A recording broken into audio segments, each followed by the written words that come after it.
Right now we're at episode 7 of What If Deku's parents had... No, not if What If Deku's parents. What if Midoriya had his parents Quirk. So we're going to be on the forest training arc, but everyone's on the bus to go to the forest training camp as Deku is sitting near the back by Kirishima as Todoroki is beside him because Todoroki is starting to talk more. He's still liking the anime, but he's starting to talk more ever since Deku showed him it's not his father's Quirk. So, about 10 minutes later... Oh, whoops. Let me see. About 10 minutes later, they get to the cliff where they stop to meet the Wild Pussycats. Everybody gets off. As I'm not sure which one it was, but I'm going to say like Rock. Was it like Bob? Bob? I think it was like a Bob. Don't know the first one, but it's Bob catches them all off guard and produces a landslide, taking them all down to the forest. Deku does fall, but he catches himself with his flames. So everybody's on the ground, and then Mineta runs off, as he does in the anime, and he does encounter the monster, but like that rock thing, and Deku does save him. Because Deku's got an advantage of two powerful, what's it called, Bakugo and Todoroki, so he uses them in his plan. So he comes up with a plan to produce, for Todoroki to produce flames and Bakugo to use explosions as well as his fire to produce phoenixes that would just burn away all of the forest and monsters in front of them. So that's what they do first.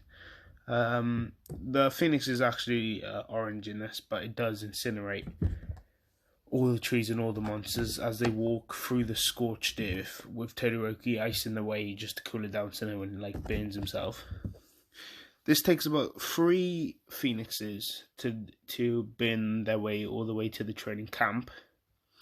They do it really fast as well. So Aizawa and the cats pull up, seeing all of the class 1. Seeing the class 1A students, seeing the class A students appear from the smoke. I'm gonna say Mandalay is shocked how fast they got there, in the same time as they did, and he asks Aizawa to explain what the hell are these kids. He simply says those 3 as he points to Deku, Todoroki, and Bakugo. He does comment, however, that Bakugo did work with other people, and that surprised him. But Bakugo said it was the quickest way, but he could have done it in the same time without these nerds, defending his pride. Koto does see the flames coming at him, and he does get a little bit scared, but Deku doesn't go up to Koto yet because he can't speak to him, so that's not going to happen yet. So they all bath. All of the other stuff happens. They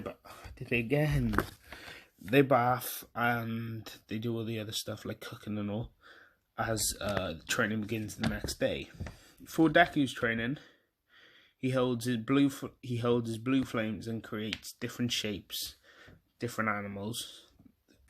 Work on his pyrokinesis more, and he also holds, whilst he's doing that, he has to hold Todoroki's flames, which he produces when he's doing the ice fire and that bin thing, whatever you call it. This training does rapidly improve his pyrokinesis though. As they're doing this, class 1B arrives. Vlad is quite happy about the new path, about the new pathway, as he says, grammar, my guy. As he says, this walk was much quicker than last year. It's Pixie Bob. It's Pixie Bob. That's the girl that produced the landslide. I think that's what I researched in there. Might be, yeah, I'm pretty sure. And he asked Pixie Bob, when did she do this? She says it wasn't actually her, and points and she points to Deku, saying it was actually that boy from Class 1A, who was. And as she points, Deku's producing many different fire creatures with his flames, and his nose is bleeding because there's a lot of strain on him. Everyone is shocked, even Monoma, who before seeing everybody working was like making fun of them, seeing how hard it was. But then he sees what Deku's doing with all the flames. He's even shocked, and he's shocked about the pathway. So the training continues. Class 1B and Class 1A do their training for the next couple of days, and then the test of courage happens. In this, I'm going to say, just because it makes more sense than in the anime, the Wild Pussycats actually see Dabi's flames before. No, they see him quicker, and they know instantly it's a villain attack. I just want to change it up a bit. So they do tell it. Is it Mandalay? Yeah, I think it's Mandalay. Mandalay does do a telepathic message saying that the students can use their quirks in self-defense. That's the third time I'm sort of annoying myself doing that. So, as she says, this chaos ensues. Villains start attacking. Everybody's fighting the same people. Deku did have the conversation with Kota, and as Mandalay saying, "Where's Kota?" he rushes off to the secret hiding place and arrives just in time as Muscular is about to kill Kota. Deku shoots flames, blasting Muscular away, but this fight is going to be hella one-sided because Muscular's got his worst opponent that he could have. So Deku's just burning all his muscles away with his flames. Muscular's getting irritated because he can't get close, but with the last of his muscles burned, Deku just rushes him and knocks him out with his signature boosted uppercut. He's out cold, he's not getting back up anytime soon. So Deku grabs Kota and gives him back to Mandalay. Oh, actually, Kota does have the respect for heroes now, but Deku didn't actually have the conversation with him. All he did is bring curry and listen to Kota rant, as then he just walked away because he can't. He's more of a listening than he's like a venting thing. That's how he acts now. So Kota does respect heroes now. Deku does grab Kota and gives him back to Mandalay as Deku now goes to help everyone else, as he isn't injured at all, because Muscular couldn't even get close. Instead of Bakugo and Todoroki beating Dark Shadow, Deku does it because he's the closest to it. Oh, a bit for me. Bakugo and Tokiyami do get captured by Mr. Compress, and all of that situation happens, except Deku...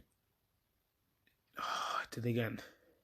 Except Deku does get Tokiyami before Mr. Compress can do the double thing.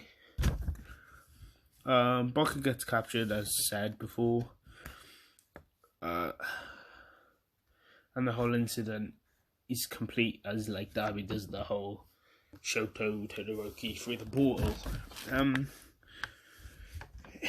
The incident is better than it was in the anime, because I don't think none of the Wild Pussycats lose their quirk because none of them get captured.